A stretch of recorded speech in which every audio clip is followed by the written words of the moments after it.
Finally जन्मभूमीवरनं कर्मभूमीवर जायचा time येऊन गेला भावांनो. त्याला चाललो आहे आपण डायरेक्ट पुण्याला. हे बघा येऊन गेलो पुण्याला. घरी रूमवर आलं, इतका पसारा भावांनो काय सांगू, बेकार असा पसारा.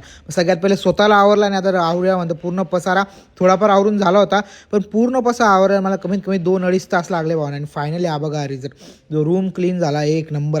आता कुठे राहिला मन लागेल म्हणतात. पसार वगैरे आवला तर जाऊया डायरेक्ट जिमला. मस्त जिमला जाण्यासाठी रेडी होऊन गेलो. ते बा एक जिम वगैरे येऊन गेला. त्यात आलो घरी येऊन बघतो तर आदित्य भाऊ जात होते आपले त्यांच्या कॉलेजला. भाऊंना बाय बाय करून येऊन गेलो रूमला. मस्त घेतलं प्रोटीन वगैरे. आणि व्ह्यू बघा एक नंबर. बॅक साईडला आहे शेती, जो व्ह्यू आहे भावानं एक नंबर. संध्याकाळी आम्ही जात होतो बाहेर.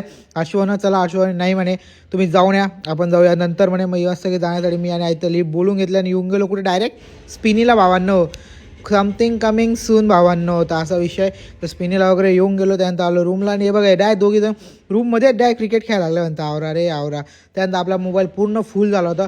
मोबाईलचं स्टोरेज करून घेतलं खाली. आणि बा पूर्ण म्हणजे जो वेळ लागला होता स्टोरेज खाली करायला बेकार. आणि त्यानंतर रात्री येऊन गेलो आपण वरती टेरेसवर. मस्त एक असं बसलो. चला भेटूया नेक्स्ट ब्लॉगमध्ये. तो तर बाय.